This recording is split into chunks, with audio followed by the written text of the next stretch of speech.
बच्चों जो first application है वो है principal of homogeneity of dimensions in an equation.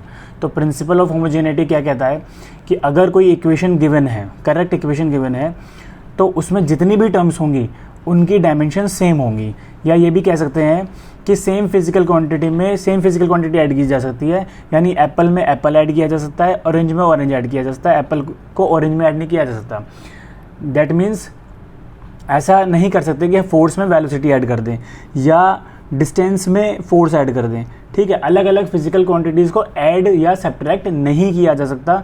अलग अलग फिजिकल क्वांटिटीज़ को मल्टीप्लाई जरूर किया जा सकता है। जैसे फोर्स और वेलोसिटी को मल्टीप्लाई करके हमें पावर मिल जाता है, तो मल्टीप्लाई तो किया जा सकता है, लेकिन अलग अलग फिजिकल क्वांटिटीज़ को ऐड या सब्ट्रैक्ट नहीं किया जा सकता। इसीलिए कोई भी करेक्ट अगर इक्वेशन है तो उसमें जितनी भी टर्म्स होंगी, टर्म्स का मतलब जो प्लस माइनस से सेपरेटेड हैं, उन सब की डायमेंशंस सेम होंगी, क्योंकि वो सेम है इसीलिए डायमेंशंस सेम होंगी। मैं आपको एक एग्जांपल समझाता हूँ। जैसे आपने एक फॉर्मूला पढ़ा होगा, S is equal to U T plus half A T square. ये है kinematic second equation of motion, जिसमें S का मतलब है डिस्प्लेसमेंट, U का मतलब है इनिशियल वेलोसिटी, T का मतलब है टाइम, A का मतलब एक्सेलरेशन और इस T का मतलब अगेन टाइम। तो अगर आप सेपरेटली चेक करें सबकी डायमेंशन, S का मतलब क्या बताया था, डिस्प्लेसमेंट, तो ऑब्वियसली इसकी डायमेंशन L होगी। और आपको UT का क्या मतलब बताया था, देखिए U का मतलब है इनिशियल वेलोसिटी, तो वेलोसिटी की डायमेंशन होती है L T माइनस 1 और T के लिए T, तो इसकी डायमेंशन क्या आएगी L T minus 1 plus 1, that means L T raise to power 0, so L ही मिलेगा। सिमिलरली अगर आप हाफ ए टी स्क्वायर की डायमेंशन निकालते हैं, देखिए हाफ तो एक मल्टीप्लाइंग फैक्टर है, इसकी कोई डायमेंशन नहीं होगी, तो आप केवल ए टी स्क्वायर पर कॉन्सेंट्रेट करेंगे। ए मतलब एक्सेलरेशन, जिसकी डायमेंशन होती है L T माइनस 2, और टी के लिए टी स्क्वायर है, तो यहाँ पे टी रेज टू पावर 2 से मल्टीप्लाई हो जाएगी, आपको आंसर मिलेगा L। तो आप देख सकते हैं जितनी भी टर्म्स है, कितनी टर्म्स है 1 2 3, जितनी भी टर्म्स हैं इनकी डायमेंशन सेम आ रही है, राइट। तो that means it is dimensionally correct. हालांकि हमें ये पता है ये करेक्ट है, पर ये पता चलेगा डायमेंशनली तो करेक्ट है। ठीक है, let us take second example. Check dimensionally if the formula this is correct और not, where T is time period, M is mass, F is tension. तो टेंशन जो होता है एक्चुअली फोर्स ही होता है, और एक्स इज डिस्टेंस। तो आप सबसे पहले देखिए, इसमें दो LHS में केवल एक ही टर्म है और RHS में भी केवल एक ही टर्म है, तो दोनों की डायमेंशन चेक करते हैं। टी का मतलब क्या बताया, टी का मतलब बताया टाइम पीरियड, तो सीधी सी बात है इसका जो डायमेंशन फॉर्मूला आएगा केवल इसमें टी ही आने वाला है। ठीक है, नाउ अगर आप RHS का डायमेंशन डिटरमाइन करें तो उसमें 2 पाई, क्योंकि मल्टीप्लाइंग फैक्टर है, इसका कोई डायमेंशंस नहीं होंगी, तो केवल आपको root M upon F upon X पे कॉन्सेंट्रेट करना है। अगर आप इसे देखें तो ये आप लिखेंगे root, the dimensional formula for mass is m, for force is m L T minus 2, and for distance which is x is upon L। इस तरह से हो जाएगा। देखिए इस L से ये L कैंसिल हो जाएगा, तो आपको मिलेगा, और M से M कैंसिल हो जाएगा, so you will get, M से M कैंसिल कर दिया, L से L कैंसिल कर दिया, तो ये 1 upon T raise to power minus 2 है, so it is equal to root T square, so it is equal to T. तो आप देख सकते हैं LHS और RHS की टर्म डायमेंशन सेम आ रही हैं, इसका मतलब जो इक्वेशन हमें गिवन है वो डायमेंशनली करेक्ट है। सेकेंड एग्जाम्पल में क्या है, distance covered by the particle in time T is this given by this formula, find the dimension of ABCD। तो आप हमें प्रिंसिपल ऑफ होमोजेनिटी यूज़ करते हुए ABCD जो कॉन्स्टेंट्स हैं इनके डायमेंशंस फाइंड करने हैं। ठीक है, तो प्रिंसिपल ऑफ होमोजेनिटी क्या कहता है कि हर एक टर्म की डायमेंशन सेम होगी, डायमेंशन एग्जैक्टली सेम होगी। तो आप पहले x की डायमेंशन बताइए। देखिए x का साफ साफ दे रखा है, इट इज़ डिस्टेंस, तो इसकी डायमेंशन होगी L। अब बात करते हैं A, क्योंकि डायमेंशन LHS और RHS में जितनी टर्म्स इक्वल होगी, तो A की डायमेंशन और x की डायमेंशन सेम होनी चाहिए, so it is equal to the dimension of x which is equal to L। Okay, similarly dimension of BT should be equal to dimension of x which is L, तो यहाँ से आपको क्या मिलेगा, यहाँ से आपको मिलेगा dimension of B into dimension of T is equal to L, but T is time, तो इस यहाँ से आपको मिल जाएगा dimension of B is equal to L upon T. तो यहाँ इसकी डायमेंशन मैंने पुट किया और यहाँ डिनोमिनेटर में ले आया, तो L upon T. Okay, so dimension formula for B is L T minus one, that means B is velocity, because velocity का ही dimensional formula L T raised minus one होता है, तो ये बता रहा है कि बी को वेलोसिटी होना चाहिए। Now third term is C T square, तो सी टी स्क्वायर की डायमेंशन भी एक्स की डायमेंशन या ए बी की डायमेंशन ए या बी टी डायमेंशन के बराबर ही होगी।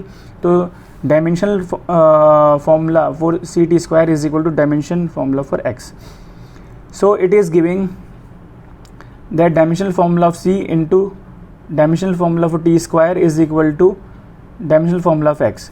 तो सी का डायमेंशनल फॉर्मूला तो हमें डिटरमाइन करना है, टी स्क्वायर के लिए आपको टी मिले टी स्क्वायर हो जाएगा इज इक्वल टू एक्स का डायमेंशनल फॉर्मूला एल है, टी स्क्वायर को डिनोमिनेटर में ले जाएंगे तो आपको मिलेगा dimensional formula for C is L upon T square which is equal to L T raise to power minus two. L T raise to power minus two किसका dimensional formula होता है, एक्सेलरेशन का, तो dimensional formula for C is L T raise to power minus to. Last one is D T cube, इसका भी dimensional formula x के dimensional formula के बराबर ही होगा, तो आप लिखेंगे so dimensional formula of t cube, dimensions of dt cube will be equal to dimensions of x, so it gives dimension formula of d into t cube is equal to L. From here we will get dimensional formula for d is equal to L upon t cube, it is giving L t raised to power minus 3. Okay, so using principle of homogeneity we found the dimensions of each and every constant a b c d in this way. Okay, next question is which of the formulae for kinetic energy given below can you rule out on the basis of dimensional arguments. तो हमें ये check करना है, देखिए k for kinetic energy here, ठीक, m for mass, v for velocity, a for acceleration।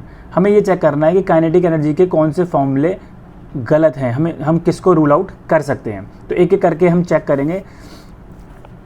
सब में LHS में k है, इसका मतलब LHS में तो जो डायमेंशनल आ रही है k की काइनेटिक एनर्जी के जो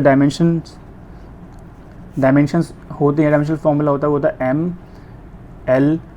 ML2T-2, राइट। किसी भी एनर्जी के लिए यही फॉर्मूला होता है ML2T-2। तो जितनी भी टर्म्स RHS में आ रही हैं, ये जितने फॉर्मूले हैं जिनमें डायमेंशन हम डिटरमाइन करें और ये आ जाए वो करेक्ट है, अदरवाइज वो इनकरेक्ट है। तो पहले ए को चेक करते हैं। ए में फॉर्मूला गिवन है k is equal to M square V cube. तो let us check the dimension of M square V cube, ठीक है। अगर इसका डायमेंशंस इसके बराबर आता है तो करेक्ट है, अदरवाइज ये फॉर्मूला रॉन्ग है।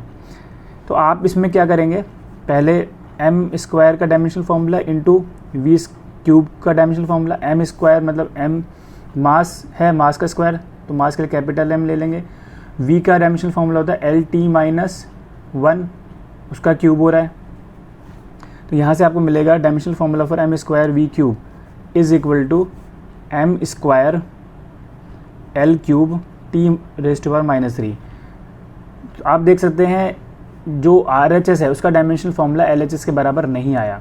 That means k is equal to M square V cube is wrong formula. Okay, let us come to B equation. B में आपको गिवन है k is equal to half M V square. तो M V square का आप dimensional formula determine करेंगे, half M V square का, half M V square. Half एक multiplying factor है तो इसके लिए आपको बॉदर करने की रिक्वायरमेंट नहीं है। Dimensional formula for mass into dimensional formula of square of velocity. तो मास के लिए आप m यूज़ करेंगे, वेलोसिटी मतलब L T minus one whole square. तो यहाँ से आपको मिलेगा ML2T-2 which is same as the dimensional formula of kinetic energy. So this equation is dimensionally correct. C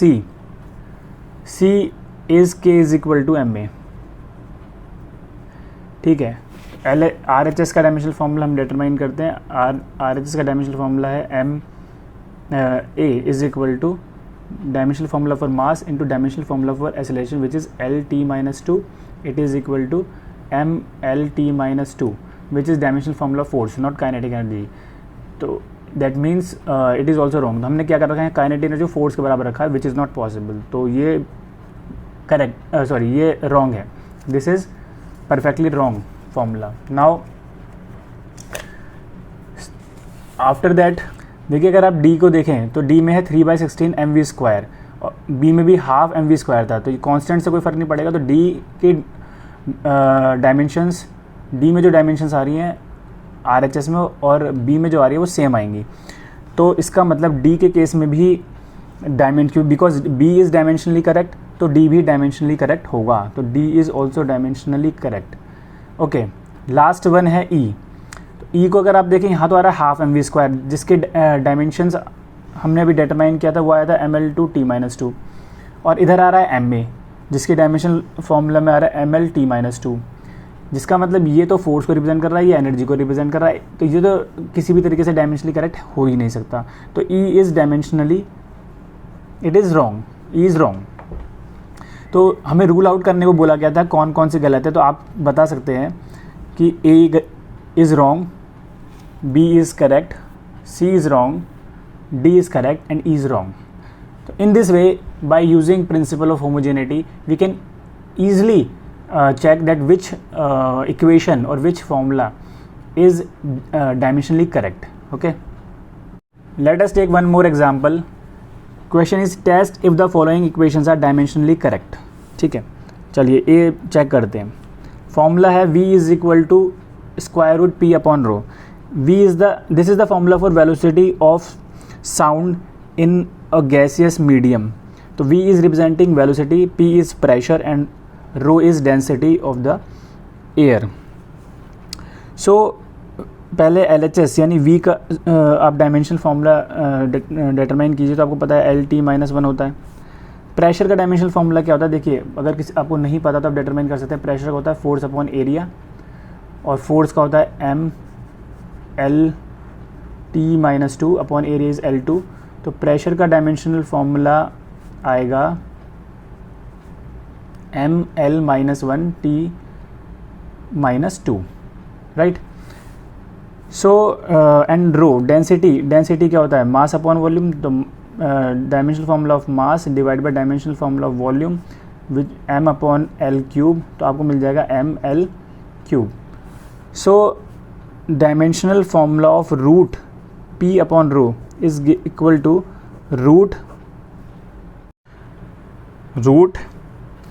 now put the dimensional formula for P which is ML-1T-2, ML-1T-2 divided by dimensional formula of density is ML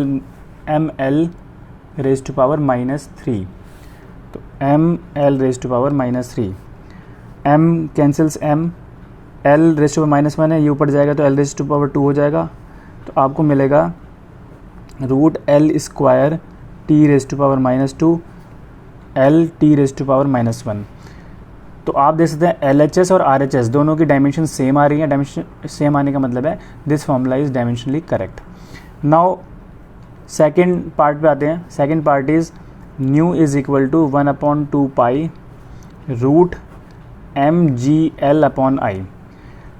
देखिए ये formula जो है ये है frequency of oscillation of compound pendulum. तो कोई compound pendulum है, अगर कोई कंपाउंड पेंडुलम होता है, कंपाउंड पेंडुलम कोई बॉडी है और आपने उसे यहाँ से हैंग कर दिया है, ठीक है, और इसका सेंटर ऑफ ग्रेविटी कहीं इस जगह है। तो इनके बीच में जो डिस्टेंस होता है वो L है। इसका moment of inertia about point O वो है I। The mass of this compound pendulum is M and its acceleration due to gravity is G and nu is the frequency of vibration or frequency of rotation about point O। ठीक है, अगर ये formula dimensionally correct है तो LHS और RHS का dimension same आने चाहिए, क्योंकि यहाँ फ्रीक्वेंसी है और फ्रीक्वेंसी क्या होता है, रेसिप्रोकल फ्रीक्वेंसी होता है नंबर ऑफ रिवॉल्यूशन पर सेकंड। तो नंबर की तो कोई डायमेंशन होगी नहीं, तो इसकी डायमेंशन आती है t-1, क्योंकि पर सेकंड बोल रहा हूँ इसलिए t-1 लिखूंगा। पर सेकंड मतलब 1/सेकंड यानी 1/टाइम यानी t⁻⁻1। अब इसकी बात करते हैं, अगर आप dimensional formula of 1/2 pi root mgl/i determine करना चाहते हैं तो 1/2 पाई तो एक मल्टीप्लाइंग फैक्टर है, इसका तो डायमेंशनल फार्मूला हमें इसके बारे में कुछ सोचना ही नहीं। अब इसकी बात करते हैं, इसमें आप सीधे लिखेंगे रूट m के लिए मास के लिए m, g के लिए L t-2 बिकॉज ये एक्सेलरेशन होता है, L दैट मीन्स डिस्टेंस है तो L होगा, और मोमेंट ऑफ इनर्शिया, देखिए मोमेंट ऑफ इनर्शिया का जो डायमेंशनल फार्मूला आता है, देखिए I is equal to summation MI/RI² होता है, ठीक है, और इसका मतलब है मास और ये होता है डिस्टेंस, तो L²। तो मोमेंट ऑफ इनर्शिया का डायमेंशनल फार्मूला ये आता है। तो यहाँ पर आप पुट करेंगे mL², ओके, m से m कैंसिल, L², जब आप ये कैंसिल करेंगे तो ये पावर यहाँ पे सिंगल पावर है, वो ऊपर, अच्छा L से ये भी L कैंसिल हो गया, और t⁻⁻2 है तो ये आएगा t⁻⁻1। तो यहाँ पे भी LHS और RHS की डायमेंशन सेम आ रही है, तो that means this formula is also dimensionally correct. Okay, now principal of homogeneity जो हम यूज़ कर रहे हैं ये चेक करने के लिए कि कौन सी इक्वेशन डायमेंशनली करेक्ट है, कौन सी इक्वेशन डायमेंशनली रॉन्ग है, इसमें थोड़ा सा एक लिमिटेशन है। वो ये है कि अगर कोई इक्वेशन डायमेंशनली करेक्ट आती है तो वो डायमेंशनली तो करेक्ट है, बट ऐसा हो सकता है कि वो परफेक्टली करेक्ट ना हो, वो रॉन्ग भी हो सकती है। बट अगर कोई इक्वेशन या कोई फॉर्मूला डायमेंशनली रॉन्ग आ रहा है तो वो 101% रॉन्ग होगा ही होगा। अगर डायमेंशनली रॉन्ग आ रहा है तो ये मेथड वर्क करता है, क्योंकि हमें पता चल गया डायमेंशनली रॉन्ग है, रॉन्ग है, परफेक्टली रॉन्ग है। बट अगर वो डायमेंशनली करेक्ट आ रहा है तो फिर काम पूरा नहीं हो पाता। डायमेंशनली रॉन्ग आ रहा है तो वो गलत हो भी डायमेंशनली करेक्ट आ रहा है तो वो सही हो भी सकता है और सही नहीं भी हो सकता। जैसे मैं आपको एक एग्जांपल देता हूँ, x इज इक्वल टू, आपने फॉर्मूला पढ़ा x is equal to ut plus half AT², ठीक है, ये फॉर्मूला पढ़ा, ये डायमेंशनली करेक्ट आया था और ये एक्चुअली भी करेक्ट है।